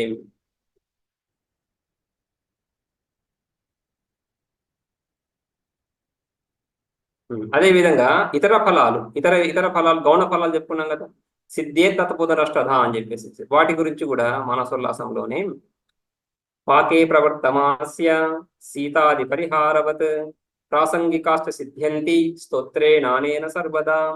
అనేన స్తోత్రేణ ప్రాసంగికాశ్చ సర్వదా సిద్ధ్యంతి. ప్రాసంగిక ఫలాలు, అవాంతర ఫలాలు అవి కూడా వస్తున్నాయి. ఏ విధంగా అయితే వంట చేస్తున్నటువంటి వాడు పాకే ప్రవర్తమానస్య, వంట చేస్తున్నటువంటి వాడికి సీతాది పరిహార, ఆ అగ్ని పక్కనే నిల్చుకున్నాడు కదా చలికాలంలో వంట చేస్తున్న వాడు, ఆ వంట ఎలాగో అవుతుంది. ఆ ముఖ్య ప్రధాన ఫలం వంట చేయడంలో ప్రధాన ఫలం అన్నం ఇత్యాదులు. ఇలా భోజనం సిద్ధమవుతా ఉంది. ఆ సిద్ధమయ్యేటువంటి భోజనం ముఖ్య ఫలం. దాంతో పాటుగా ఇతర ఫలం ఏది? ఆ చలి నుంచి వాడు మళ్ళీ సపరేట్గా వేరుగా చలి కాచుకోవడానికి ఇంకొక మంట వేయాల్సిన అవసరం లేదు. ఈ వంట ఏదైతే చేస్తున్నాడో దాని ద్వారానే వాడి యొక్క చలి కూడా దూరం అయిపోతా ఉంది. సీతాది పరిహారవత్. ఆ విధంగా ప్రాసంగికంగా ఈ అష్టసిద్ధులు ఇత్యాదులు కూడా లభిస్తున్నాయి అని చెప్పడం. రైట్. ఇక ఐశ్వర్య సహితం అని చెప్పుకున్నాం కదా. సర్వాత్మత్వ మహావిభూతి సహితం స్యాత్ ఈశ్వరత్వం. ఈశ్వరత్వం అంటున్నప్పుడు ఈశ్వరత్వం ఈశ్వరుడి యొక్క భావం కదా. ఈశ్వరుడినే పొందినటువంటి వాడికి ఈశ్వరత్వం ఎలా పొందకుండా ఉంటాడు? ఐశ్వర్యం ఈశ్వరత్వం హి తస్య నాస్తి పృథక్ స్థితి. ఈశ్వరత్వం ఐశ్వర్యం అని ఇవి వేరువేరుగా లేవు. పురుషే ధావమానేపి ఛాయాతం అనుధావతి. పురుషే ధావమానే పురుషే. పురుషుడు పరిగెడుతున్నవాడు ఎవడైతే ఉన్నాడో ఆ పరిగెడుతున్నటువంటి పురుషుడితో పాటుగా వాడి ఛాయ, వాడి నీడ కూడా పరిగెడతా ఉంది కదా. వాడి నీడ వాడిని విడిచేముండదు. సో ఆ విధంగా ఈ ఐశ్వర్యం ఈశ్వరత్వం హి తస్య పరమాత్మనః పృథక్ నాస్తి, పృథక్ స్థితి నాస్తి. ఇవి వాటి పరమాత్మ యొక్క వేరు కాదు. పరమాత్మ శక్తిమాన్ అంటున్నప్పుడు శక్తికి శక్తిమాన్ భేదం లేదంటున్నాం కదా. అదే విధంగా ఈశ్వర ఐశ్వర్యం, ఈశ్వర ఈశ్వరత్వం, ఐశ్వర్యం ఈశ్వరత్వం అంటున్నప్పుడు ఈ రెండు పదాలు వాస్తవానికి ఒకే అర్థం. ఐశ్వర్యం అంటున్నప్పుడు షై ప్రత్యయం వస్తా ఉంది, ఈశ్వరత్వం అన్నప్పుడు త్వా ప్రత్యయం వస్తాం. ఈశ్వర శబ్దం నుంచి ఐశ్వర్యం ఈ ఏదైతే ఉందో దానికి వృద్ధి కలిగితే ఐ అయిపోతా ఉంది. ఈశ్వర ఆ లాస్ట్ లో చివరి రకారం ఏదైతే ఉందో, రేఖం ఏదైతే ఉందో దానికి యకారం కలిస్తే రియా ఐశ్వర్య అయిపోయింది కదా. ఇది ఒక ప్రత్యయం. అదే విధంగా త్వా ప్రత్యయం అదే అర్థంలోనే ఈశ్వరత్వం ఐశ్వర్యం ఇవి తస్య పృథక్ స్థితి నాస్తి. ఇవి ఈశ్వరుడి కంటే వేరు కానీ కాదు. రైట్. అదేవిధంగా అష్టసిద్ధులు చెప్పుకున్నాం కదా. ఆ అష్టసిద్ధుల గురించి ఇక్కడే మనసోల్లాసంలోనే స్పష్టం చేస్తున్నారు. అణిమా మహిమా చైవ గరిమా లఘిమా తథా ప్రాప్తి ప్రాకామ్యమీషిత్వం వచిత్వం చాష్టసిద్ధయ. ఈ 8 సిద్ధులు అణిమ మహిమ గరిమ లఘిమ ప్రాప్తి ప్రాకామ్యం ఈషిత్వం వశిత్వం అని ఇవి 8 సిద్ధులుగా పేరు పొందినవి ఈ లోకంలో అని. అణిమ అంటే అత్యంత అణు పదార్థంలో సైతం ప్రవేశించగలగడం, అంటే అత్యంత అణుభావాన్ని పొందడం, చాలా చిన్నగా అయిపోవడం. ఈ సిద్ధులు ఈ 8 సిద్ధులు మనకు ఈ ఇతిహాస పురాణాల్లో కనిపిస్తూ ఉంటాయి, ఎక్కువగా వినిపిస్తూ ఉంటాయి. అందులో కూడా మనం రామాయణంలో సుందరకాండలో చూస్తున్నప్పుడు అక్కడ హనుమంతుడు లంకను దాటుతున్నప్పుడు చాలా సిద్ధులు అక్కడ మనకు కనిపిస్తాయి. హనుమంతుడి ద్వారా చాలా సిద్ధులు కనిపిస్తాయి. అణిమ అంటే చాలా చిన్నగా అయిపోవడం లేదా అత్యంత సూక్ష్మ ఉపాధిలో ప్రవేశించడం, అత్యంత సూక్ష్మ ఉపాధిలో ప్రవేశించడం అణిమ. అదేవిధంగా మహిమ అంటున్నప్పుడు అత్యంత వ్యాపకమైనటువంటి ఉపాధిలో ప్రవేశించడం మహిమ. అదేవిధంగా గరిమ అంటున్నప్పుడు ఈ అత్యంత సూక్ష్మ విషయంలో ప్రవేశించినప్పటికీ కూడా వాడి బరువు ఏదైతే ఉందో అది తీవ్రమైనటువంటి బరువు. రైట్. చాలా భారాన్ని కలిగి ఉండడం, అత్యంత భారాన్ని కలిగి ఉన్నటువంటి తత్వంగా అవ్వడం, అది గరిమ. రైట్. అదేవిధంగా లఘిమ అంటున్నప్పుడు ఆకృతి విస్తృతంగా ఉన్నప్పటికీ ఇక్కడ మహామేరు సమాంగస్య సముద్ధరణ కర్మణి లాఘవే తూలతుల్యత్వం లఘిమానం విదుర్బుధాః. అత్యంత విస్తారమైనటువంటి శరీరం ఉన్నప్పటికీ బరువు మాత్రం లేకపోవడం, అది చాలా తేలికగా అయిపోవడం, చాలా భారంగా ఉండడం. రైట్. సూక్ష్మ పరిమాణం కలిగి ఉండడం, చాలా విస్తార పరిమాణం కలిగి ఉండడం. ఆ లంకాకాండలో కూడా అంగదుడు రావణ సభలో ప్రవేశించి రైట్ సో ఆయన కాలును కదల్చమని సభలో అందరికీ ఒక సవాల్ వేసినప్పుడు ఎవరు కూడా కాలు కదల్చలేకపోతున్నారు. రైట్. అదేవిధంగా గరిమా సిద్ధిలాగా రైట్. ఆ వ్యక్తి లాగానే ఉన్నా కూడా అందులో అత్యంత భారంగా అక్కడ తెలుస్తా ఉంది గరిమ. రైట్. ఇవి అణిమ మహిమ గరిమ లఘిమ అని 4 కూడా ఆ ఉపాధి పరిమాణాలు ధర్మాలు వాటి ద్వారా తెలుస్తుంది. ఇక మిగిలిన 4 ప్రాప్తి ప్రాకామ్య ఈషిత్వ వశిత్వ ఇత్యాదులు ఇతర వస్తువుల యందు ఈ యోగి యొక్క శక్తి సామర్థ్యం, ఇతర వస్తువుల యందు ఈయన సామర్థ్యం తెలియజేస్తూ ఉంటాయి. ఇతర వస్తువుల్లో ఆయన సామర్థ్యాన్ని తెలియజేస్తూ ఉంటాయి. ప్రాప్తి రైట్. ఇక్కడ ఏం చెప్తున్నాడు? పాతాళవాసిన పుంసో బ్రహ్మలోకావలోకనం ప్రాప్తిర్నామ మహేశ్వర్యం సుదుష్ప్రాపమయోగినాం. సో ఈ ప్రాప్తి అనేది పాతాళవాసిన పుంస, పాతాళ లోకంలో ఉన్న వాడికి కూడా ఆ బ్రహ్మలోకం గురి విషయాలు తెలియడం, బ్రహ్మలోకావలోకనం, బ్రహ్మలోకం కనిపిస్తాం. అంటే వాడి దృష్టికి, వాడి దృష్టి అంటే జ్ఞానం, వాడి జ్ఞానానికి ప్రతిబంధకమేమీ లేదు, అన్నీ కూడా తెలిసిపోతున్నాయి. ఎక్కడ ఉన్న విషయాలైనా వాడికి తెలిసిపోతున్నాయి. ఈ లోకంలో, ఈ ఊరిలో, ఈ దేశంలో, ఈ ఈ ఈ ఈ భూమండలంలోనే కాకుండా చతుర్దశ భువనాల్లో కూడా అని. పాతాళం అంటే ఆ 14 లోకాల్లో చివరి ఆఖరి లోకం, కింద ఉన్నటువంటి ఆఖరి లోకం. బ్రహ్మలోకం అంటున్నాడు పైన ఉన్న 7 లోకాల్లో మొదటిది. ఆ 14వ లోకంలో ఉన్నవాడు కూడా మొదటి లోకంలో ఉన్న విషయాలను తెలుసుకుంటున్నాడు. ప్రాప్తి అని ఆ విధంగా సర్వజ్ఞత, సర్వ విషయాలను తెలుసుకోవడం అనేది ప్రాప్తి. అదేవిధంగా ప్రాకామ్యం అంటున్నప్పుడు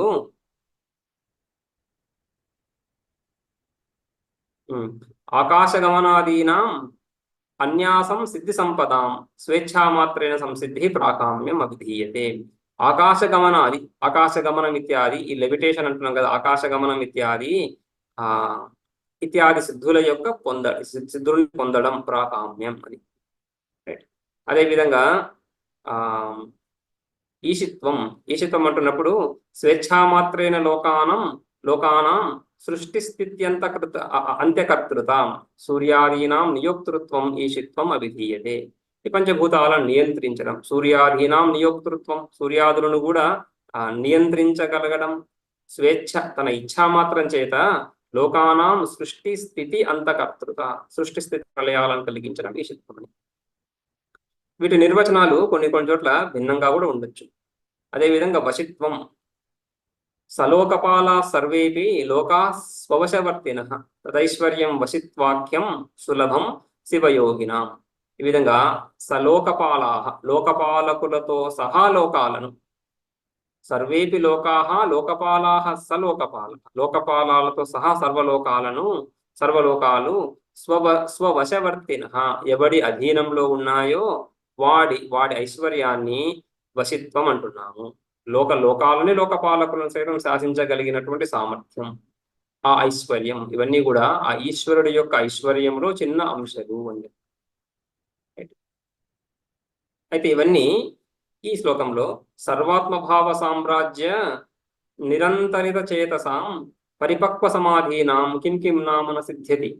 సో పరిపక్వ సమాధీనాం, ఎవరి సమాధి అవస్థ, ఎవడి సిద్ధి, ఎవడి ఆత్మనిష్ట, ఈ విధంగా సర్వాత్మభావ సామ్రాజ్య నిరంతర చేత, సర్వాత్మభావ సామ్రాజ్యంలోనే నిరంతరము ఎవడి చిత్తమైతే లీనమయ్యిందో అటువంటి సమాధిని పొందినటువంటి వాడికి కిం నామన సిద్ధికి, ఏది లభించటం లేదు, అన్ని వాడికి లభిస్తున్నాయి. రైట్. ఇదే ఈ మానసోల్లాసంలో చివరి శ్లోకంలో, ఇది ప్రసిద్ధ శ్లోకం, చాలా చోట్ల దీన్ని కోట్ చేస్తూ ఉంటారు. యస్య దేవే పరాభక్తిర్ యథా దేవే తథా గురౌ తస్యైతే కథితాహ్యర్థాః ప్రకాశంతే మహాత్మనః. యస్య, ఎవడికైతే దేవే పరాభక్తి, దేవత ఆ పరదేవత యందు పరాభక్తి, మితమైనటువంటి భక్తి కలదు, యథాదేవే తథా గురౌ, ఏ విధంగా పరమాత్మ యందు ఆ విధంగా భక్తి ఉందో, ఆ విధంగా గురువు యందు కూడా భక్తి ఉందో, తస్య ఏతే కథితాః అర్థాః, తస్య మహాత్మనః, అటువంటి మహాత్ములకు ఈ అర్థాలు, ఈ స్తోత్రమిత్యాలు చెప్పినటువంటి అర్థాలు ప్రకాశంతే, చక్కగా తెలిసిపోతున్నాయి. సో అటువంటి భక్తి అంటున్నప్పుడు సమర్పణ అని కదా. సమర్పణ అంటున్నప్పుడు ఆ అహంభావము, ఆ అహంభావము చాలా పలుచబడింది. సో ఆ అహంకారము ఇతర వస్తువులను ఆశ్రయించే దాని సామర్థ్యం ఉంటుంది, దాని దృఢత్వం, అహంకారం యొక్క శక్తి అంతా కూడా స్వతంత్రంగా ఏం లేదు కదా. అహంకారం అంటున్నప్పుడు అనాత్మయందు అహం బుద్ధి, ఆ అనాత్మ ఏదైతే ఉందో దానిలో అహం తాదాత్మ్యం ఏదైతే ఉందో దాని ద్వారా అహంకారం కలుగుతా ఉంది. రైట్. సో ఆ అనాత్మయందు తాదాత్మ్యము, ఆ అనాత్మయందు తాదాత్మ్యాన్ని విడిచినప్పుడే ఆ దేవే పరాభక్తి, పరమాత్మ యందు ఆ పరాభక్తి, అనన్య భక్తి కలుగుతా ఉంది. రైట్. సో అటువంటి అనన్య భక్తికి ప్రతిబంధకమైన అహంకారం తొలగినప్పుడు ఆ శుద్ధ అంతఃకరణం, అదే చిత్తశుద్ధి, ఆ శుద్ధ అంతఃకరణం కలిగిన వాడి యొక్క హృదయంలో ఈ అర్థాలు, ఇక్కడ చెప్పినటువంటి విశేషాలు, జీవ బ్రహ్మైక్యము, జగత్ మిథ్యాత్వము ఇత్యాది విషయాలన్నీ చక్కగా ప్రకాశిస్తాయి అని. రైట్. సో ఆ విధంగా ఈ శ్లోకంలో స్తుతి, రైట్, సంపూర్ణంగా ఈ స్తోత్రము యొక్క మహిమ, స్తోత్రం యొక్క ఫలం చెప్పబడతాం. రైట్. అయితే ఇందులో మొదటి పాదంలో సర్వాత్మత్వమిది స్ఫుటీకృతం ఇదం, ఇదం స్ఫుటీకృతం, అస్మిన్ స్థవే సర్వాత్మత్వం స్ఫుటీకృతం. ఈ స్తోత్రంలో అస్మిన్ స్థవే అంటే ఈ స్తోత్రము, ఈ 9 శ్లోకాలు, 10వ శ్లోకం స్తుతి కదా, ఈ మొదటి 9 శ్లోకాలు, రైట్, వీటిలో సర్వాత్మత్వము స్పష్టంగా చెప్పబడింది. రైట్. ఈ సర్వాత్మత్వం కొద్దిగా మనం ఈ సర్వాత్మత్వాన్ని ఇక్కడ చూడొచ్చు.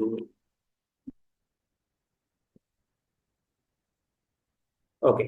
మొట్టమొదటి శ్లోకంలో విశ్వం దర్పణ దృశ్యమాన నగరీ తుల్యం అని చెప్తున్నప్పుడు అక్కడ ఈ విశ్వం అంతా కూడా దర్పణ నగరీ తుల్యం, దర్పణంలో ఏ విధంగా అయితే కల్పితంగా ప్రతిబింబంగా కనిపిస్తుందో ఆ విధంగా అయితే ప్రతిబింబ స్వరూపము, జగతంతా ప్రతిబింబ స్వరూపం, జగతంతా కూడా కల్పితము. రైట్. సో ఆత్మని మాయయా ఆత్మని మాయయా, ఆ విధంగా ఆత్మయందు ఆత్మాశ్రితమైనటువంటి మాయ, ఆత్మని మాయయా ఆత్మాశ్రితమైన మాయ ద్వారా బహిరివ ఉద్భూతం పశ్య, అంటే శరీరం తన నిజాంతర్గతం, తనలో ఉన్నటువంటి ప్రత్యేగాత్మలో ఉన్నటువంటి ప్రపంచాన్ని అజ్ఞానం ద్వారా బాహ్యంలో ఉన్నట్లుగా చూస్తున్నారు. ఏ విధంగా అయితే నిద్రలో ఏ విధంగా అయితే బాహ్యంగా జగత్తును తెలుసుకుంటున్నారో ఆ విధంగా ఇక్కడ కూడా అదే అజ్ఞానం చేతనే, మాయ చేతనే ఈ విషయాలన్నీ తనకంటే వేరు, బాహ్యం అంటే తనకంటే వేరు, తనకంటే భిన్నంగా, తనకంటే దూరంగా, రైట్, తన యొక్క దృశ్యాలుగా, తనకు సంబంధించినవిగా తెలుసుకుంటున్నాడు. ఈ విషయము యహ ప్రబోధ సమయే సాక్షాత్కృతే, ప్రబోధ సమయే, ఏ విధంగా అయితే నిద్రలేస్తున్నప్పుడు నిద్రంతా మిథ్య, నిద్రంతా కూడా బాహ్యంలో లేదు, నాలోనే ఇవన్నీ కనిపించాయని ఎలా తెలుసుకుంటున్నాడో అదే విధంగా వాక్య విచారం ద్వారా ఆత్మజ్ఞానం కలుగుతున్నప్పుడు లేదా త్వంపదం యొక్క సాక్షాత్కారం కలుగుతున్నప్పుడు ప్రబోధ సమయే యహ సాక్షాత్ స్వాత్మానమే అద్వయం స్వాత్మానం ఏవ యహ సాక్షాత్కృతే అని, ఆ విధంగా అక్కడ త్వంపదం యొక్క లక్ష్యార్థం స్వాత్మానం, స్వస్యాత్మ స్వాత్మ తం స్వాత్మానం, ఆత్మస్వరూపాన్ని, ఎటువంటి ఆత్మస్వరూపం, అద్వయం, అద్వయం లక్ష్యార్థం కదా, అద్వయం అద్వితీయమైనటువంటి ఆత్మస్వరూపం. ఎవరు అద్వితీయమైనటువంటి ఆత్మస్వరూపం? ఆ దక్షిణామూర్తియే, ఆ దక్షిణామూర్తియే త్వంపద రూపం అని ఇక్కడ మొదటి శ్లోకంలో ఈ విశ్వం జగత్తంతా మిథ్య, రైట్, ఈ మిథ్యాభూత జగత్ ఎక్కడుంది? ఆత్మని, ఆత్మయందే ఉంది, ప్రత్యేగాత్మలోనే, తనలోనే. తనలో ఎలా ఉంటుంది? తనలో కల్పితమైంది. అటువంటి తనలోనే కల్పితమైనటువంటి ఆ జగత్ మాయా కల్పిత జగత్తే అదే మాయ ద్వారా బహిరివోద్భూతం, బాహ్యంగా ఉన్నట్లుగా తెలుస్తా ఉంది అని జగత్ మిథ్యాత్వం, ఆ తర్వాత జీవుడి యొక్క యథార్థ స్వరూపం, ఈ జగత్తంతా పరమాత్మ ఎందే, ఆ దక్షిణామూర్తి ఎందే ఆ దక్షిణామూర్తి ఎందే, ప్రత్యేగాత్మ అయినటువంటి దక్షిణామూర్తి ఎందే కల్పించబడింది అని జగత్ నిరాకరణ పూర్వక సంపద నిర్ణయం అక్కడ చూసాం. రైట్. రెండవ శ్లోకంలో ఈ జగత్తుకి కారణం ఎవరు? ఈ జగత్తు ఆత్మలో ఉండని, బయట ఉండని, కానీ ఎలా, ఏ విధంగా ఉత్పన్నమైంది అంటున్నప్పుడు మాయాకల్పిత దేశకాల కలన, బీజస్యాంతరివాంకురో జగదిదం ప్రాంగ్ నిర్వికల్పం. ఈ జగత్తంతా కూడా ఈ ఉత్పత్తికి ముందు ఏ విధంగా పెద్ద మర్రి వృక్షం కూడా ఉత్పత్తికి ముందు చిన్న మర్రి విత్తనంలో లీనమయ్యిందో ఆ విధంగా ఈ జగత్తంతా కూడా ఉత్పత్తికి ముందు నిర్వికల్పం, ఇటువంటి విభేదాలేవి లేకుండా అవిభాగ స్థితిలోనే ఉన్నటువంటి ఈ జగత్తు, అవ్యాకృతంగా ఉన్నటువంటి ఈ జగత్తు వ్యాకృతం అవుతా ఉంది. అవ్యాకృతం అంటే నామరూపాత్మకంగా లేకపోవడం. వ్యాకృతం అన్నప్పుడు ఈ నామరూప విభాగాలను పొందడం. సో నామరూప విభాగహీన స్థితి, నామరూప విభాగ రహిత స్థితి నుంచి నామరూపాలు అవతరించడాన్ని సృష్టి అని. రైట్. సృష్టిని మనం దృష్టిలాగానే చూస్తున్నాం. దృష్టిలోనే ఒక దృష్టికి విషయంగా అవ్వడం, దృష్టికి విషయంగా కానటువంటి జగత్తు దృష్టికి విషయంగా లేదు సుషుప్త అవస్థలో. జాగ్రత్త స్వప్నావస్థలలో దృష్టికి, జ్ఞానానికి విషయం అవుతా ఉంది. సో జ్ఞానానికి విషయం అవ్వడమే సృష్టి. ఆ జ్ఞానానికి విషయం ఏదవుతా ఉంది? ఉన్న వస్తువు అవుతుందా, లేని వస్తువు అవుతుందా? లేని వస్తువు అవుతా ఉంది. అందుకని ఇది మాయావీవ విజృంభయత్యపి మహాయోగీవ యహ స్వేచ్ఛయ. మాయావి ఇవ. మాయావి ఏ విధంగా అయితే లేని ప్రపంచాన్ని మన కళ్ళ ముందే మనకు తెలుస్తానే ఉంది లేని ప్రపంచం అని కళ్ళ ముందే చూపిస్తున్నాడు. రైట్. సో ఆ విధంగా ఆ మాయావి వలె ఒక మహాయోగి వలె, మాయావి అంటే కొంచెం చిన్న శక్తి అనుకుంటామేమో, అలా కాకుండా మహాయోగి వలె, మహాయోగి వలె స్వేచ్ఛయ స్వేచ్ఛయ స్వతంత్రంగా, స్వేచ్ఛ అంటే స్వతంత్రంగా, ఇక ఇతర సాధనలేవీ లేకుండా అభిన్న నిమిత్త ఉపాదాన కారణంగా అని రెండవ శ్లోకంలో ఆ దక్షిణామూర్తి ఆ పరమాత్మ ఈ జగత్తుకి అభిన్న నిమిత్త ఉపాదాన కారణం అని చూసాం. రైట్. సో పరమాత్మయే అభిన్న నిమిత్త ఉపాదాన కారణం అన్నప్పుడు జగత్ ఏమవుతుంది? ఈ జగత్ వివర్త కార్యం, పరమాత్మ యొక్క వివర్తం. పరమాత్మ ఈ విధంగా ప్రకాశించడం జగత్. పరమాత్మ ఈ జగత్ని ఈ విధంగా సృష్టించాడని కాకుండా, పుట్టించాడని కాకుండా ప్రకాశింపజేస్తుంది. సో అదే విధంగా మూడో శ్లోకంలో ఈ ఐక్య విషయక చర్చ, జీవ బ్రహ్మ ఐక్యం, జీవస్వరూపాన్ని మొదటి శ్లోకంలో చూసాము. ఈ ప్రత్యేగాత్మయే సంపూర్ణ జగత్తుకి ఆధారం. క్షేత్రజ్ఞం చాపి మాం విద్ది సర్వక్షేత్రేషు భారత. సర్వక్షేత్రాలలో నేనే క్షేత్రజ్ఞుడను, ఆ జీవుడు క్షేత్రజ్ఞుడు. ఈ సంపూర్ణ క్షేత్రాన్నంతా ప్రకాశింపజేస్తున్నాడు. ఈ సంపూర్ణ క్షేత్రము ఆ క్షేత్రజ్ఞుడిలోనే లీనమై ఉంది అని జీవస్వభావాన్ని తెలిపి రెండవ శ్లోకంలో ఈ ఈశ్వరుడు జగత్ కారణం అని తెలిపి మూడవ శ్లోకంలో ఈ జీవేశ్వరుల ఐక్యాన్ని, రైట్, యస్యేవ స్ఫురణం సదాత్మకం అసత్కల్పార్థకం భాసతే సాక్షాత్తత్వమసీతి వేదవచసా యో బోధయత్యాశ్రితాన్. ఆశ్రితాన్ సాక్షాత్ తత్వమసి ఇది వేదవచసా యో బోధయతి యః దక్షిణామూర్తి బోధయతి. రైట్. సో ఎవరైతే ఈ తత్వమసి ఇత్యాది వాక్యాల ద్వారా సాక్షాత్తుగా జీవ బ్రహ్మ ఏకత్వాన్ని తెలియజేస్తున్నారు అని అక్కడ ఏకత్వాన్ని అక్కడ చూస్తున్నాం. యస్యేవ స్ఫురణం సదాత్మకం సత్కల్పార్థకం. రైట్.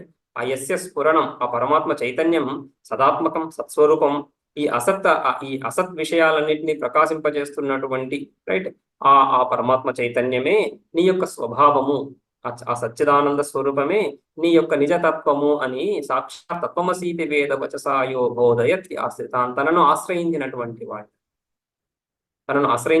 వాళ్ళంటే ఈ జగత్ వ్యవహారం నుంచి విముఖులైనటువంటి వాళ్ళను, బహిర్ముఖతను విడిచినటువంటి, ఈ బహిర్ముఖత విడిచి ఈ బహిర్ముఖత ద్వారా బాహ్య ప్రవృత్తి ద్వారా పొందేటువంటి విషయాలు ఏవైతే ఉన్నాయో అవి పరిచ్ఛిన్నంగాను క్షణికంగాను ఉండి, రైట్, దుఃఖహేతువులే అవుతున్నాయి, సంసారం వైపే తీసుకువెళ్తున్నాయి. సంసారం అంటే దుఃఖం వైపే తీసుకువెళ్తున్నాయి. సుఖాన్ని ఇస్తున్నట్టుగా కనిపించినప్పటికీ కూడా పయోముఖ విషకుంభం అంట కదా, పయోముఖ విషకుంభం.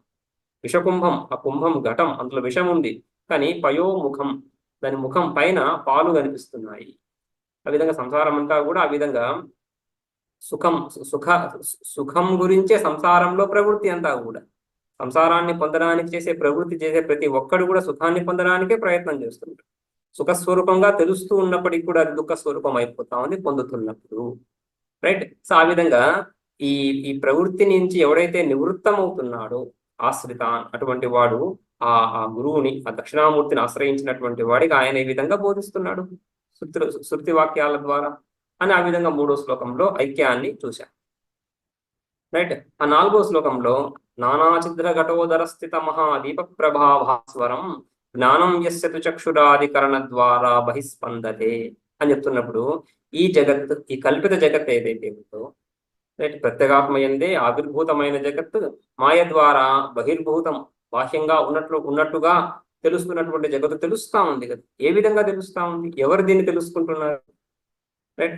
ఎవరు ఏ విధంగా తెలుసుకుంటున్నారు అంటున్నప్పుడు ఆ దక్షిణామూర్తి, ఆ పరమాత్మ స్వరూపమే తత్సృష్ట్వా తదేవానుప్రావిశత్, ఈ జగత్తు నుండి ఎందుకు ప్రవేశించి, ఈ సకలోపాదులలో ప్రవేశించి, జీవుడిగా అనేన జీవేనాత్మన, ఈ జీవుడిగా ప్రవేశించినటువంటి ఆ పరమాత్మ ఈ జగత్తుని చక్షురాది ఇంద్రియాల ద్వారా, రైట్, అవి కూడా మాయాకల్పిత చక్షురాది ఇంద్రియాల ద్వారా తెలుసుకుంటున్నాడు.